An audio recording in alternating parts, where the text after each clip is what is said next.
पप्प्या बघितलं का, ही गाबडी बेंचवर उभं राहून सांगायची आम्ही अशी हाय आणि तशी हाय. ही स्वतः कशी आहेत कळलं ना. वर्गातल्या पोरींवर लाईन मारत्यात, त्यासनी काय विचारत्यात, ए पोरी लगीन करशील का माझ्यावर. एवढ्यावर थांबलं नाही बरं का ही समद, घरात बाहेर कुत्र्यागत मार खाल्लाय. बघ की चालाय तरी येत आहे का. आणि यो शहाणपणा शिकवणारा आब्या स्वतः किस्ती माती खाऊन आलाय बघ. पप्प्या मला तर वाटतंय ना माती नाही, हे ना काय खाल्ले सांगू का. अय तुझे तशीच होतो वाड्या वाड्याने इरड करीत. असू देत की मग, आम्ही तुमच्याकडे आहे पोरींच्या मागं लागत नाही. आम्ही आमच्या आई बापानं कधीच आम्हाला असं शिकवलं नाही. आम्ही यांच्याकडे बदनामी करत नाही कळलं ना, इज्जत करतो पोरींची. तुमच्याच आई बापाने शिकवलं असेल. ए आई बापा कशाला जातो रे, काय असेल ते आमसने बोल की. जाणार काय करणार आहेस. मस्ती आल्या का तुला. हो आल्या. आता एकाला घरच्यांनी मोडलाय, जर लय उडलास ना तुला मी मोडीन ह्या जगत. ह्याच्या आता ह्याच्या नाही गिरण्या, त्याला अजिबात हात लावायचा नाही आणि काय बोलायचं बी नाही. काय चुकतंय रे त्याचं. आता आपण केलंय म्हणल्यावर बोलणार किती. तू आज पावतर का मला बोलायचं सोडलेस का. मग आज मी बोलणारच. नवरा बघा नवरा, अख्ख्या वर्गाने नवरा बघून घ्या. 10वीतून डायरेक्ट लग्नाच्या मांडवात जाणारा नवरदेव. ओ तात्या, अहो मावशी, ओ काकू, आमच्या मधुकरच्या लग्नाला यायचं बर का. वेखंडवाडी गावाचे सुपुत्र आणि सदाशिव पवार यांचे ज्येष्ठ पुत्र चिरंजीव मधुकर पवार आणि चिसौका ज्योती जाधव यांचा शुभविवाह आपल्या शाळेतच करण्याची योजले आहे. शुभमंगल सावधान. सागर, तुला जे बोलायचं ना ते आमासनी बोल. उगाच त्या पुरीला मध्ये आण नकोस. विनंती करतोय मी तुला. अरे वा, आज विनंती वे. तुम्ही तिचं नाव अख्ख्या शाळेत बदनाम केलं आणि मी वर्गात घेतलं तरी एवढं झोपतंय तुला. ऐका, या लग्न सोहळ्याची प्रमुख उपस्थिती आपल्या वर्गाचे आदर्श विद्यार्थी अभिजित पवार आहेत बर का. हे लग्न जुळवण्यात त्यांचा मोलाचा वाटा आहे. ओ अभिजित दादा, अहो बघा की आमचं कुठं जुळतंय का.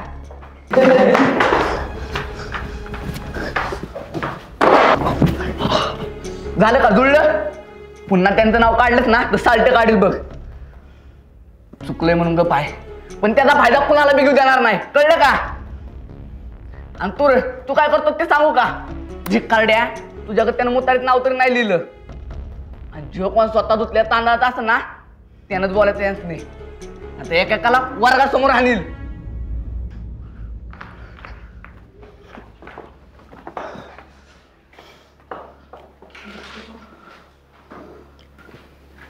मधाचं माहित होतं किंवा अभ्यापत असलाच निघाला. ह्यांच्यामुळे जुती आली नाही वाटतं. भया मला तर लईच भ्या वाटायला लागले शाळेत यायचं.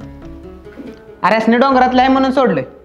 आपण असतो तर कवाच लाता घालून बाहेर काढला असतं. कशाचं काय, डोंगरावरची समधी पोरं गरीब वाटत होती, पण ही तर लईच पुढची निघालीत.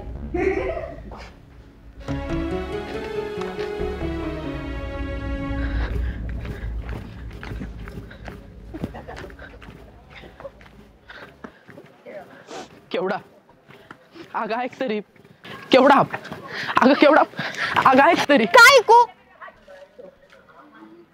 का. एकीला वाटत अडून बाद झालं नाही का, तर माझी पण वाट अडवायची तुला. अगं मी तुझी वाट का अडवू केवढा, आणि तिची बी नव्हती अडवली. अगं मी काय म्हणतो एकदा ऐकून तरी घे. अगं मी फक्त त्या सोबत होतो. मी यावर आता माझा विश्वास नाही अभिजित. अरे सगळी शाळा बोलते तुझ्याबद्दल. बोलू दे, समजा शाळेला काय बोलायचं आहे ते बोलू दे. पण तू काय बोलतास हे महत्वाचं आहे केवढा माझ्यासाठी. मी काय वेगळं बोलणार आहे. केवढा तू परत एकदा गैरसमज करून घेतास. आधी माझा गैरसमज झाला होता, पण आता यावर काय बोलणार आहेस. सांग की काय खरं ते. यात पण तुझी चूक नव्हतीस का. अगं मी तेच सांगतोय, मी फक्त त्या सोबत होतो, मी काहीच नाही केलं. मग चिठ्ठी लिहायला आणि द्यायला कोणी मदत केली? जेवढं मी तुला ओळखते ना, हे मधुकरला कधी सुचणार नाही. सांग, नाही केली तू चिठ्ठी लिहायला मदत? तू नाही म्हणलास का विचार तिला? हो म्हणलो. अगं तो मधुकर ऐकतच नव्हता.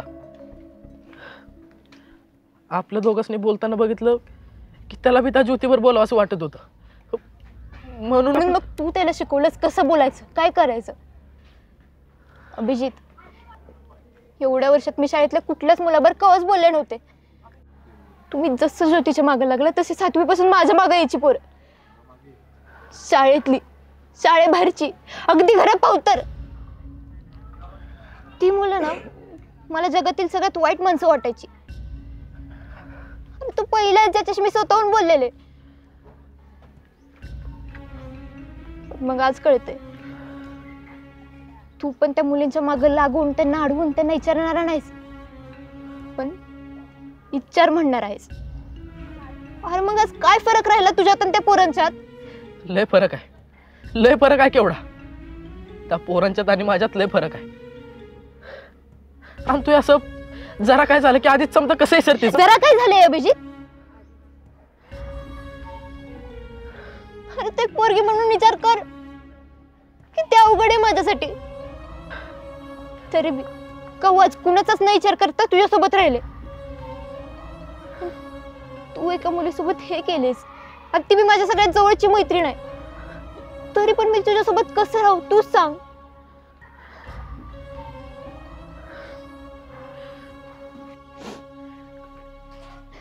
म्हणजे तू मला आवडतीस ही एवढी मोठी चूक वाटते तुला बी? केवढा?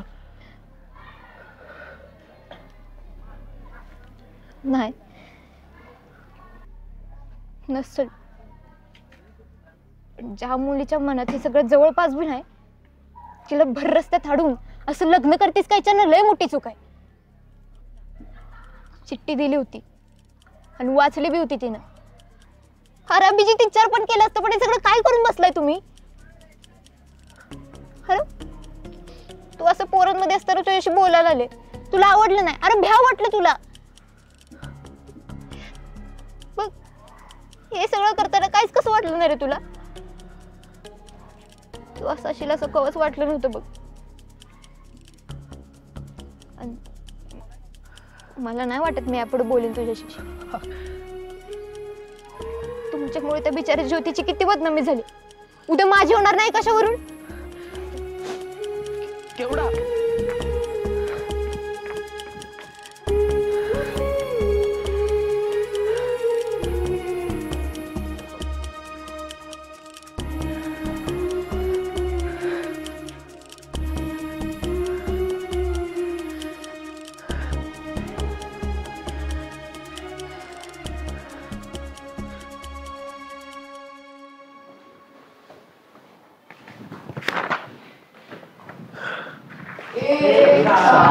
नमस्ते. बसा.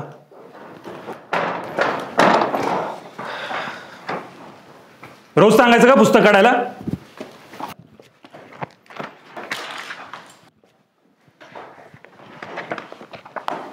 आपण वेळापत्रक कशाला लावलंय? कुठला तास आहे आता माहितीये ना? की अजूनही भलतीकडेच लक्ष आहे सगळ्यांचं. सर, मी काढून ठेवले की पुस्तक. कितवं पान काढायचं सांगा.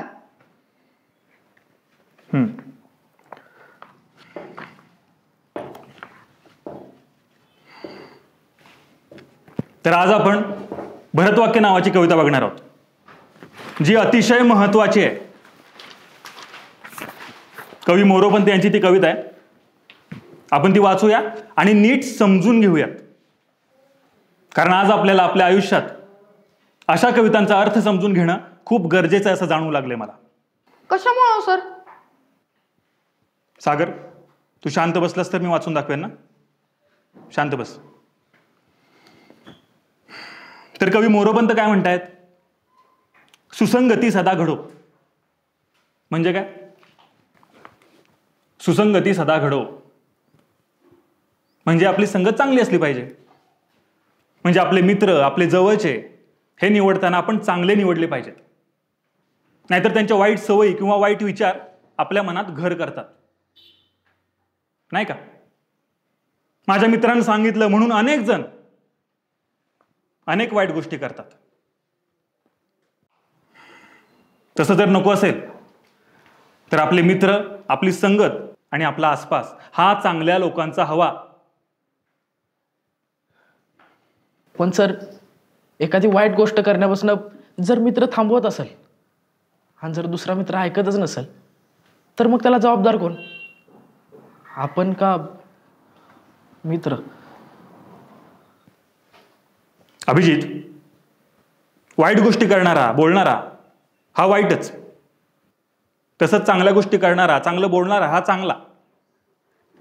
पण त्याचप्रमाणे वाईट गोष्टी करणारा हा चुकतोय हे माहिती असून देखील जो त्याचा संगत करतो ना, तो मित्र सगळ्यात जास्त दोषी.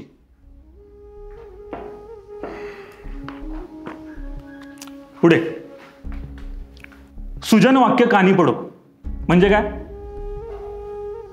चांगले विचार आपल्या कानावर पडत राहो. याने काय होईल? आपले विचार बदलायला, आपले विचार चांगले व्हायला मदत मिळेल. म्हणजे सर, कायम चांगला विचार करावा, चांगल्या माणसांमध्ये राहावं, वाईट संगत सोडावी, असंच ना? अगदी बरोबर. पुढे कवी म्हणतायत, कलंकमतीचा झडो विषय सर्वथा ना आवडो. म्हणजे काय? आपल्या मनात जे पापदोष आहेत ते झडून जावत. ज्यात ऐहिक सुख आहे, ज्यात आकर्षण आहे, लोभ आहे, हा विषयच आपल्याला आवडू नये. त्यापासून आपण दूर राहावं. म्हणजे नेमक्या कुठल्या गोष्टी सर? म्हणजे बघ, आपल्या वयानुसार किंवा परिस्थितीनुसार आपल्याला अनेक गोष्टींचं आकर्षण होत असतं. ज्यात पैसा आला, प्रसिद्धी आली. आता तुम्ही ज्या वयात आहे ना, त्यात तुम्हाला एकमेकांबद्दल आकर्षण होऊ शकतं, पण त्याच्या आहारी जाण्याची ही वेळ नाही. त्यासाठी अजून खूप अवकाश आहे. या भावनांना आपल्या मनात शुद्ध निर्मळ स्थान देऊन शाळेचा प्रवास करता आला पाहिजे. पुढे आयुष्यात योग्य वेळी योग्य गोष्टी घडणारच असतात. पण ज्यांना या भावनांना शुद्ध ठेवता येत नाही, त्यांच्या विचारांना आपण किंवा हा समाज वाईट ठरवतो. कळतंय का? आणि मुळात आपल्याला जे म्हणायचं आहे ते नीट समजून उमजून व्यक्त झालं पाहिजे. उगाच मनात आलं आणि कसंही वागलो असं करता कामा नये. असं केलं तर आपण स्वतःचाच विनाश करण्यासाठी कारणीभूत ठरेल. आणि शाळेत जर हे असं घडत असेल तर मुलींचे आई वडील त्यांना शाळेत पाठवतील का? मला सांगा बरं. नाही ना? एकतर मुली कुठल्या गोष्टींचा सामना करतात हे तुम्हालाही माहित. तर हे अतिशय चुकीचं आहे. कळतंय का? हो सर. यातून तुम्ही चांगलं काहीतरी शिकाल हीच अपेक्षा आहे. पुढे, सदंग्री कमळी दडो मुरडिता हटाने अडो, वियोग घडता रडो मन भवचिरित्री जडो. तुम्हासनी काय वाटतं? आज सरांनी नेमकी हीच कविता का घेतली असेल शिकवायला? अरे सरसनी यातनं आपल्याला काहीतरी सांगायचं होतं. हो, माझ्या बी आलं तर ध्यानात. काय बी झालं तरी कांबळे सर आपल्या सोबत असायचं, पण आपण त्यासने बी दुखावलं. नुसतं कांबळे सर नाही, जंगम सर, रेश्मा, केवडा, पल्ली, मधाच्या घरची, ज्योतीच्या घरची. अरे ती एक चुकानी किती जणांची मनं दुखवली गा आपण. अनुभव मध्ये ही समधी माणसं म्हणजेच आपलं जग आहे. मग आता का नाही, ह्या माणसांशिवाय आपलं देश नुसतंच जातात, आपण जगत नाही मध्ये. राहू द्या ब्या, असंच असतं या पोरींचं. तू तर बोलूच नको तज्ञ. आय गाल्या, तूच मानलास की हसली की फसली. तिनंच फसवलेला का आपल्याला? अरे समध्या असणारे पुरे आपल्यावर प्रेम नसतात रे करत. आता हे एवढं समजा झालं तरी तुम्हाला कळ नाही वय. पण या समध्यामुळं आपल्या माणसांच्या तोंडावरचं हसू गेलं हे मात्र खरं आहे बघ. आणि ते आता पुन्हा पुन्हा कवा येईल कायच माहित नाही. कवा कवा असं वाटतं तेव्हा जर ती एक चूक केली नसती तर आज एवढा ताप झालाच नसता. पण हे समजा अधिकार नाही वाटत. अन्वयमध्ये अरे इथं आपण नुसतं आपला विचार करायला लागलोय. पण त्या ज्योतीचं काय रे? त्या पोरीचं तिकडे काय हाल झाला असताल माहित नाही. ज्योतीला समजून घेणं लय अवघड आहे. वाटलं होतं तिनं चॉकलेट दिले आणि राखे बी बांधली नाही, माझी ज्योतीचं बी होत असेल. अरे पण आज ती शाळेत नाही आली. शाळा तर सोडली नाही ना? तसं जर झालं तर मी स्वतःला कधीच माफ करायचो नाही बघ. अरे माझ्यामुळे त्या पोरगीची शाळा सुटली नाही पाहिजे. मी सांगतो तुला नको जाऊ नको जाऊ, तर तुला चाडू चाडू व्हायचं होतं. आज वाटतंय बघ अभि, आपण एकाच बाजूने विचार करतो म्हणून आपल्यासनी ताप होतो बघ. म्हणजे बघ ती हो म्हणल्यावर काय होईल याचा रात्रभर जागून विचार केला मी. पण ती नाही म्हणल्यावर काय याचा विचार कसा काय नाही आला मला. ती हो म्हणल्यावर लगीन करून आलेली दिसली, पण ती नाही म्हणल्यावर ही तुटलेली माणसं का नाही दिसली. मी फक्त माझाच विचार करत बसलो बघ. हा बे, आणि आता माझ्याकडे ताकद बी नाहीये सगळे नीट करायची. जे होईल ते नुसतं बघत बसावं लागते. म्हणजे मी विचार करायलाच बारका आहे, तर लगीन करून संसार करून एवढा मोठा विचार आलाच कसा.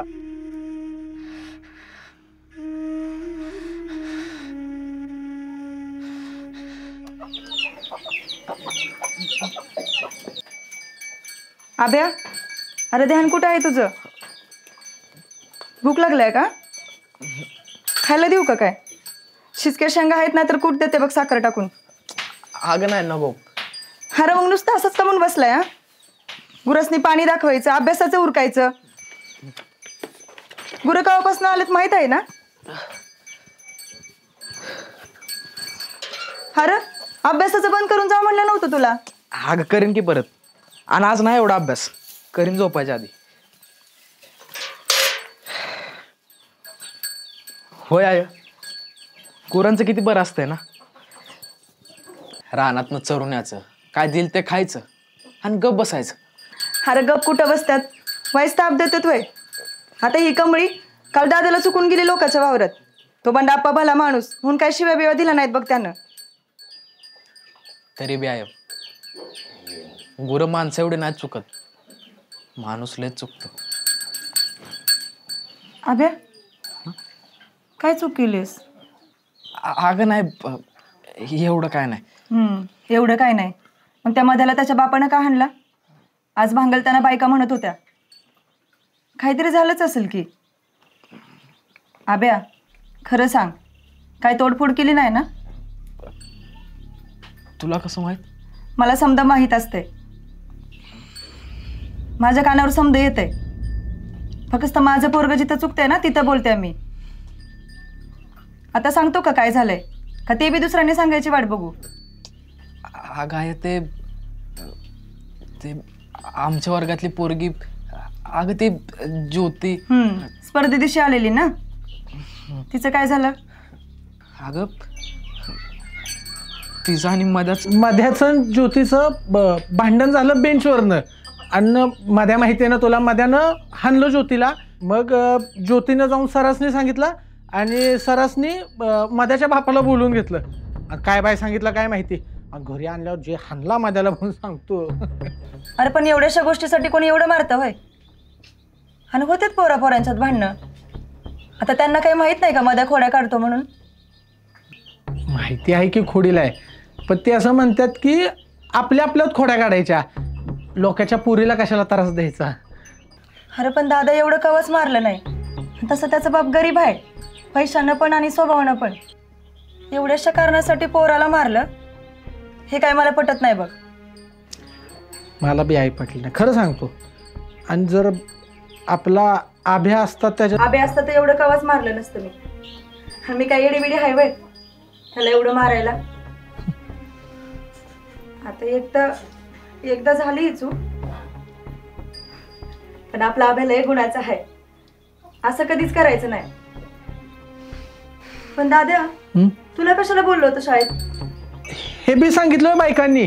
अगं त्यासनी समजून सांगायला बोललो होतं मला. आता माझ्याचा कवा शाळेत गेला नाही, त्यासनी काय कळणार आहे सर काय बोलतायत आणि काय नाही, म्हणून मग मी गेलो. आणि आपला आभ्याचं काय? आभ्याचा जवळचा मित्र आहे ना मध्या, म्हटलं मग जावं. आभ्याला बी 4 गोष्टी चांगल्या सांगितल्या. त्याला काय गरज आहे समजवायची? त्याची 10वी होऊ दे, तो तुला समजून सांगतो का नाही बघ.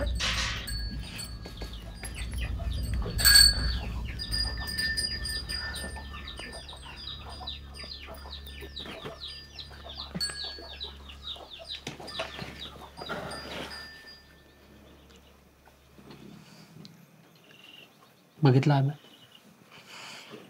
आई काय विचार करते तुझ्याबद्दल आणि तू काय करतोयस. जेव्हा गावातली 4 माणसं म्हणतात ना की आब्याकडे बघ, आब्यासारखा वाघ, तेव्हा आपली जबाबदारी वाढते. आब्या तू यातला आहेस, कळतंय का तुला? आणि आब्या तुझे हे स्वभावानं कमवलेस ना, कवाच गमवू नको. अरे मला पण गावात जाऊन माणसं ओळखतात की नाही, हा आब्याचा भाऊ म्हणून. मला लई भारी वाटतं बघ. ध्यानात ठेवून दादा, या पुढं असं कवाच नाही करणार. पण दादा तो आहे बरं खोटं. जर खरं बोललो असतो ना आम्ही तर तुम्ही मार खाल्ला असतास. आणि मी खोटं नाही बोललो, मी अर्धच सांगितलं. त्यामुळं उद्या परवा आईला जरी समजलं ना तुम्हाला काय समजवायला शाळेत बोलवतो, मध्यान ज्योतीचं काय झालं, तरी बी मी सांगू शकतो. ती गोष्ट मी विचार करून करतो आला. आणि तू आहेसच की मला समजवायला 10वी नंतर. जा अभ्यास कर आणि 10वी झाल्यावर शिकवणार आहेस तोर तरी माझा ऐक. हा अभ्यास कर. जा.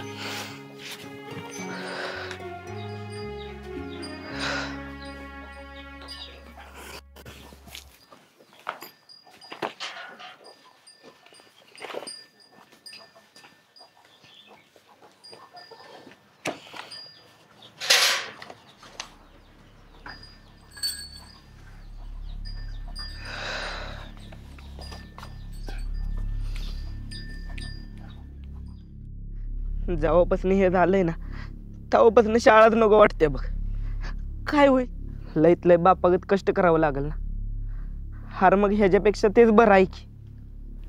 अरे हे तुला आज वाटतंय मध्या, आणि रोज कष्ट करून मारायची येईल का नाही तेव्हा तुला वाटेल. शाळा शिकली असती म्हणजे किस्त बरं झालं असतं ते. अरे आता कालचंच बघ की, काल आमच्या उकारंड्यात खत भरायला काय माणसं आली होती. त्यातला एक माणूस मला बघून म्हणला, पोरा चांगली शाळा शिक, नाहीतर आमच्याकडे कष्ट करूनच मारायची येईल. मला बी कळतंय की आभ्या, पण ही शाळाच आपली वाटत नाही बघ. ए मध्या, अरे बास कर बाबा तुझं रडगाणं. झालं गेलं होऊन गेलं, आता ते दटून घे होणार आहे का? आणि मध्या आपली वाटून घेतलं ना की वाटल. शाळा आहे तशीच आहे मध्या, लका तू बदललायस त्यामुळे तुला ही शाळा आपली वाटना. हेच जवळ ज्योती बघायची तेव्हा कवा शाळेत जाते असं व्हायचं. आणि आता ती नाही, शाळेत नाव खराब झाले तर तुला शाळा आपली वाटना वय. हो तर काय, आता विचार बदलाला का? आता ज्योतीचं लग्न तर प्रेमाचं नाव जरी काढलं ना तरी राग यायला लागलाय. कवा संपायचं ही? मला तर ज्योतीचं नाव ऐकलं की ब्या वाटतंय बघ.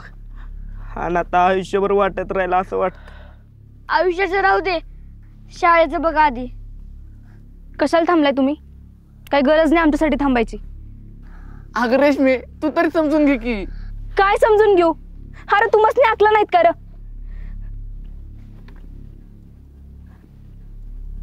आधीच 10वी पाहू तर कशी बशी शिकवतात घरातली.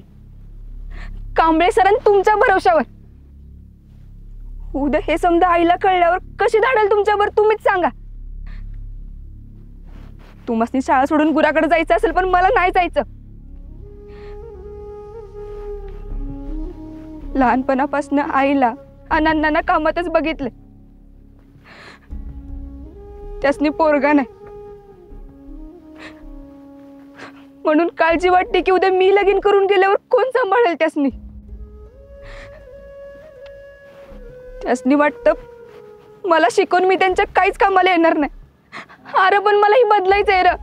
मला जाताना आणि गेल्यावर बी त्यासनी एवढं द्यायचंय की आपल्याला पोरगा नाही हे त्यासनी कवच आठवू नये. आणि तुम्ही शाळेत असलं काय करता हे कळल्यावर आम्हासनी तुमच्यावर जाऊच देणार नाहीत. आणि आम्हाला बी नाही वाटत की तुमच्यावर यायला पाहिजे. रेशमे, अगं तुला माहित आहे ना, आमच्या मनात वाईट काय बी नव्हतं. अरे एखाद्या पोरीला शाळा सोडावी लागते यापेक्षा वाईट काय असेल अभ्या? आणि आमची बी शाळा सुटावी असं वाटतं का तुम्हाला? तसं असेल तर सांगा. ए आब्या, जाऊ दे यासनी, लय दर आलाय. दर नाही आला किरण्या, तुम्ही तुमचा दर पाडला.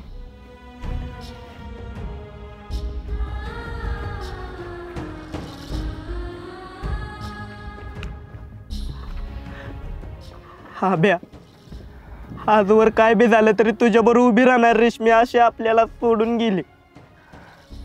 अजून काय वाईट वयात राहिले? या सगळ्यात माझीच चूक आहे. माझ्यामुळे समज झालं.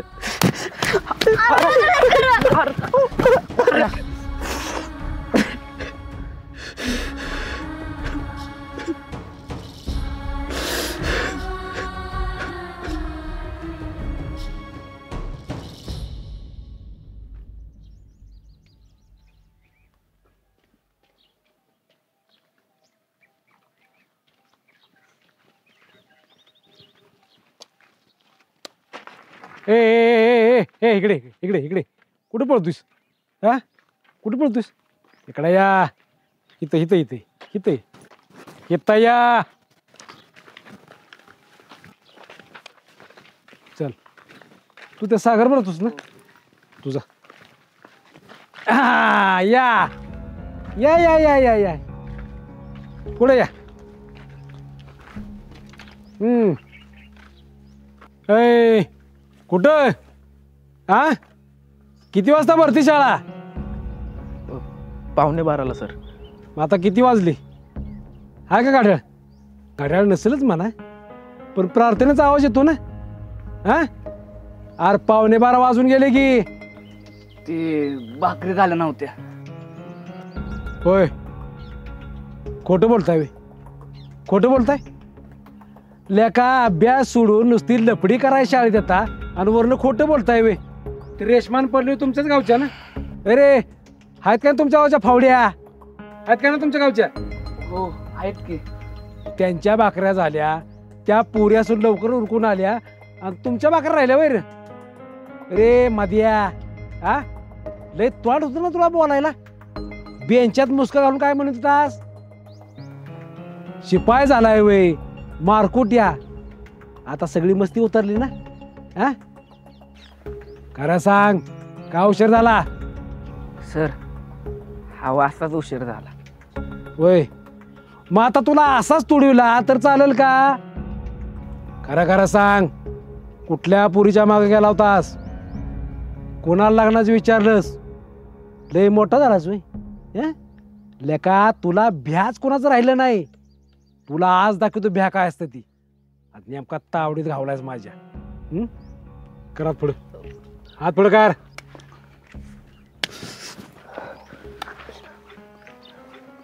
चला तुम्ही तिघं जावा प्रार्थनेला आणि तो थांब. अरे जावा म्हणलंय की का अजून मार पाहिजे तुम्हाला? सर मधुकर बरंच जायचंय. ए हो बोला का आर त्याच्यावर जाऊन अख्ख्या शाळेची मान खाली घातलीस की तरी तुला अजून त्याच्यावर जायचे आहे. त्याच्यावरचा मार खातोस का? द्या सर, त्याच्यावरचा मार मलाच द्या, पण त्याच्यावरच जायचं वरात. होय एवढी एवढी मस्ती होती, एवढी मस्ती इकडे इकडे या.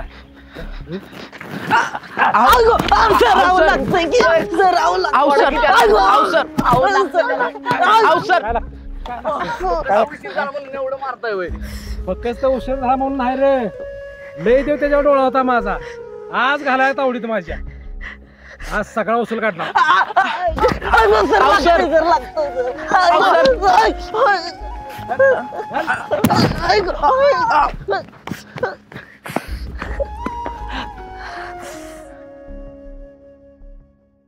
मध्या, अरे मध्या, अरे आवरलं का नाही?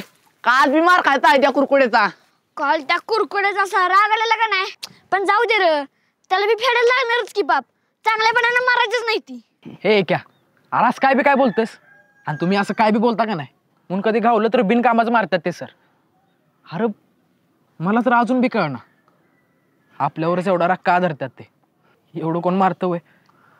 अरे मध्याला काय झालं? मध्या जर काय झालं असतं ना तर ते दगड असला असता त्या कुरकुड्याच्या डोसक्यात. पण मध्याला काय झालंय? का उशीर होईल म्हणून गेला आपल्या पुढे. आपल्यासनी सोडून जायला काही ते पडलेले रेशमे नाहीत. अरे मध्या, अरे बाबा चल की शाळेला. रोज मला न्यायला येतोस आणि आज मला यायला लावलेस वे. मी नाही येणार शाळेत, जावा तुम्ही. अरे मध्या कशाला? अरे किती अभ्यास पडेल तुझा? मला नाही करायचा अभ्यास. बर मग अर्ज तरी दे की रजेचा. अरे मी शाळा सोडतोय. कसला अर्ज? दाखलाच काढणार आहे. अरे काही एडाबिडा झालायस का रे? काय बी काय बोलतोयस? अरे त्या कुरकुट्यांना अक्कल, आणि त्यानं मारले म्हणून तू शाळा सोडलीस तर त्याला बरंच वाटेल की. होय मध्या, बरोबर आहे करीनाचं. कुणी आपला किती बी छळ केला, कुणी आपल्याला किती बी आणलं, कुणी किती बी काय बोललं का नाही, तरी आपण हार नाही मानायची. आपण हारायचं नाही मध्या. अरे दुसरं आपल्याकडे काय पर्यायच नाही. आपल्यासनी शाळेत शिकून मोठं व्हायला पाहिजे. आय म्हणते एका गरीबाला एक शिकलेलाच माणूस गरिबीतनं बाहेर काढू शकतो.